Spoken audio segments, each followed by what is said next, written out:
if we have a living prophet, and if I really do believe that, I want to be hanging on to his every word and all of the apostles, right? I mean, in theory, like I have a long way to go, but it's hard. I'm going to try to show God that I appreciate that he's given us a prophet and apostles by trying to actually remember what they've taught.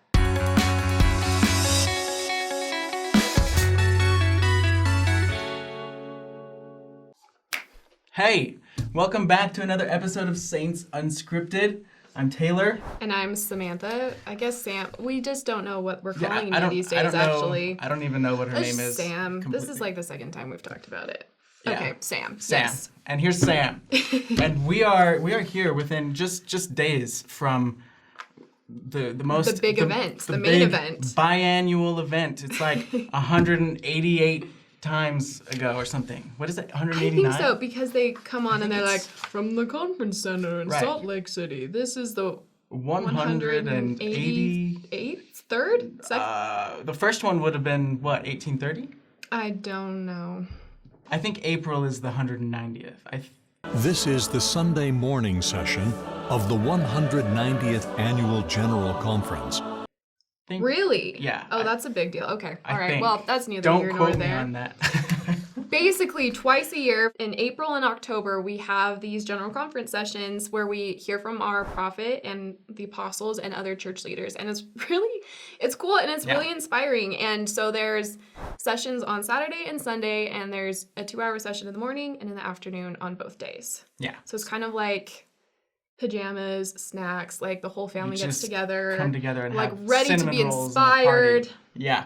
It's like, did you ever have any conference traditions? We would often do cinnamon rolls. Okay. For breakfast. That's solid. We definitely would just like cereal, but then like randomly like popcorn and like M&Ms like at like 9 in the morning. Yeah. Super healthy. Yeah. Breakfast of champions right there. And so everyone just kind of like huddles around the TV, or some people go to the church buildings because they usually like stream them there. Mm-hmm. And you start with like songs from the Tabernacle Choir. A lot of people are familiar with that. I will not, I cannot desert to his cause. They're so good. And then they are pretty There's good. prayers, and then you usually just kind of like dive right in. Yeah, there's just like talk after talk after talk, just inspiration and messages, whatever basically they feel that we need to hear. And they don't coordinate. They just kind of share their own personal thoughts and insights, which is kind of cool because a lot of the time they end up syncing. That's with so each other. true. So it's kind of cool. fun to like look for the themes, like what is this conference kind of about? Like sometimes missionary work or service. But have you noticed that like if multiple people share what they think the theme of this conference was, they're often very different. It's so true. Everybody will pick out things that hit them and that they need to hear, and that's not the same as what Sam needs to hear. That's so true. So everyone gets something different out of it. Yeah, and one of the promises is that if you go to conference actively praying and listening and getting ready to be taught by the Holy Ghost, you will get something just for you, for your specific circumstances. And I have definitely seen that in my life. One was when I was trying to see if I wanted to go on a mission, because I had no intention. And I don't know, I just went into the conference preceding it, and I just was so struck by how true I believed the gospel was and how true the message was. I'm like, oh man, maybe I should share this. And it was a stepping stone to helping me like take that next step, fill out my papers. So that was just like one part of my life. And it's funny because it was just for me. Life, definitely. That's a big thing. On that note, we're going to share a series of additional tips and tricks to help you prepare for General Conference, because a lot of members tend to make it a really big deal, as we're making it right now. Right. And it kind of gets intimidating, like, oh, what should I do? How should I prepare? What should I do? What should I do? It's exciting. It's actually kind of a highlight for me. Like, I really look forward to it. So, like, how do we prepare to get the absolute most out of General Conference that we can? Well, this is just my personal experience. For me, what I do is, in the past, I've come up with questions, like at least a week in advance about this time. Sometimes I don't even come up with questions till like the night before, though, so it's okay. Yeah, and that's better than nothing, absolutely. But sometimes I've come up with as many as 10 questions, and I'll just write them down in my notebook, and then when conference starts, crack open my notebook, and every time somebody comes up to speak, I'll put down their name, and if anything they say addresses any one of my 10 questions, I'll write that down. But I'll only write down things that address my questions. Oh, As a kid, I would get caught up writing down everything, and then I realized I could just look these up later. because if you try to take shorthand on every talk, you're gonna get burnt out after like 4 talks. She fell asleep on my couch. And she's been asleep for 22 hours.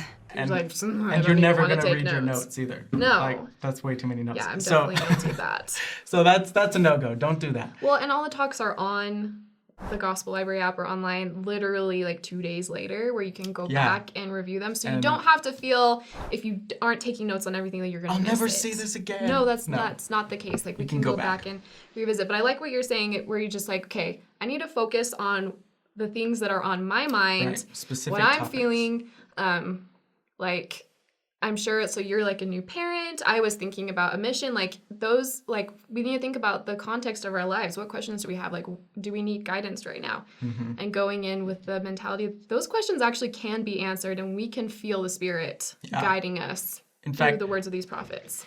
so on my mission, we were teaching this guy, and he was meeting with the missionaries a lot. He had been looking into joining the church, but he wasn't really working super hard to do that. Yeah. And so we were struggling to figure out what to teach him, and conference was coming up. So we invited him to come up with a question that he wanted answered at General Conference. And he was totally sarcastic, and he's like, I want to know how many stars are in the universe. Oh my goodness. And we're like, okay, whatever. And, we walked away from that really kind of bummed out. Right. And he didn't go to conference with us. But it just so happens that particular session of conference, Dieter F. Uchtdorf gave a talk called You Matter to Him. And in it, he talks about what he calls the paradox of man, which is that compared to God, we're nothing, but we mean everything to God. And I wrote it down here in my notes. But in that talk, he mentions in passing, he says, astronomers have attempted to count the number of stars in the universe. One group of scientists estimates that the number of stars within range of our telescope is 10 times greater than all the grains of sand on the world's beaches and deserts. That is so And cool. we lost it. Oh, We're like, are my you goodness. kidding me? And we never saw him again. We were never able to contact him or see him. No, he knows. He cut off. watched it Oh, I'm secretly sure. and he's like, This is too close to home. But so cool. it was crazy. So your like questions may not always be that Right. amazing, but your questions can and will be answered if you do it prayerfully. Yeah, I know. This is going to be a long episode, but I want to share an experience from when This I is was great. like This is 13, testimony. 14. Do you remember that crusty time of like junior high where like the braces and like I used to wear my hair like in a ponytail like this, like every day with like clunky tennis shoes. It was just that time. I never wore my hair It in a was that time. ponytail, Oh, but that makes sense. It was But a bad time. I was just so struggling to fit in at school and I just wanted to have friends and I'm like, why is this not happening for me? And so I literally went to conference with the question, like, how can I make friends? Like, not even spiritual. Interesting. And I got the distinct impression, and I remember 10 years later, that I got the impression you will have the ultimate confidence as you focus on serving people instead of getting them to like you. And that has been an actual That's mantra for powerful. my life ever since. And it's true. And that Yeah. was for me. Definitely true. So, okay. Cool. If you are wanting to receive revelation and get answers to your questions, a couple of things that you can do, like Taylor said, you can take notes, you can write down questions. Something that I like to do is because I just don't like writing with a pen. Like, I just don't like it. You're not So old-fashioned? I'll have like a Google Doc up sometimes. Okay. And I won't even, sometimes I'll just leave it blank. And if something just stands out, I'll just kind of like write something simple. It's just something that pops into my mind. I won't like worry about taking notes or anything or writing down names. If you're more like me, that definitely just works. simplistic. And you have like 5 or 6 sentences that you take away from a session. You're like, yeah, that's my takeaway. That's my punchline. Because you can't absorb it all. Yeah, definitely. know, not. all in one sitting. It's 10 hours. I mean, come on. That's a lot. So many hours. And so that's really good. Another thing is trying to stay awake, which I struggle to do so You know what? much. That is harder than you would imagine. When I was a missionary, I was pretty good at it because I was, a missionary and I was like in front of people Right. trying to uphold something. But since I've come home, like I have fallen asleep on the couch so many times watching it, and it's Sucks. The worst thing you can do is like grab But a it's pillow okay. and a blanket and your PJs and like sit and don't watch, do which that. I do all the time.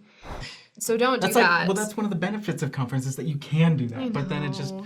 it gets carried away, and then So just Get realize rest. it will happen. Get Like your you rest. probably there will be times when you're not as attentive as other times. And the cool thing is that you can go back and watch and listen. So what I try to do is I go on a walk in the morning and I just try to listen to it for like 7 minutes. I don't know why. I like 5 seems like not enough, but like sometimes the it's not a full morning- 10. You know what I mean? morning of like the live session, you just No, like throughout the year after the Oh, sessions.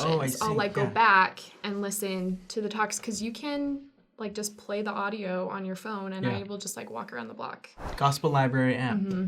It's on there. Download it. Yes. Yeah. So and that's one of the things is that you can also do is like reviewing past conference messages just kind of gets you geared up.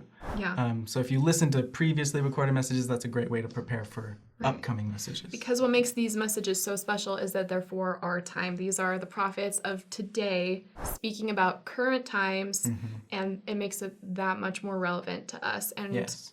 I want to, if we have a living prophet, and if I really do believe that, I want to be hanging on to his every word and all of the apostles, right? I mean, in theory, like I have a Yeah. long way to go, but It's hard. I'm going to try to show God that I appreciate that he's given us a prophet and apostles by trying to actually remember what they've taught and listen to them. And I'll be honest, I'm really bad at that. I don't. I'm like the worst No, at listening always to conference trying to get better. afterwards.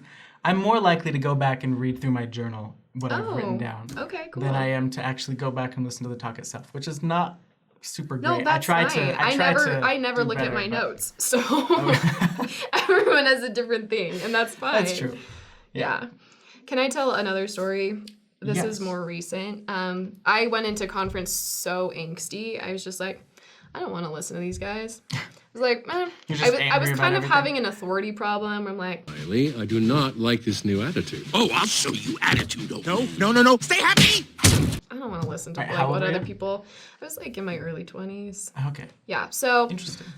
I was like, I don't want to. I I think don't we all want to do go. it. We all go through that phase. No, so. for sure. And some people go through it like when they're teenagers, and Some of us it's go through it normal. multiple times. Yeah, definitely. And I was just so cynical that year for some reason. I just wasn't open to counsel.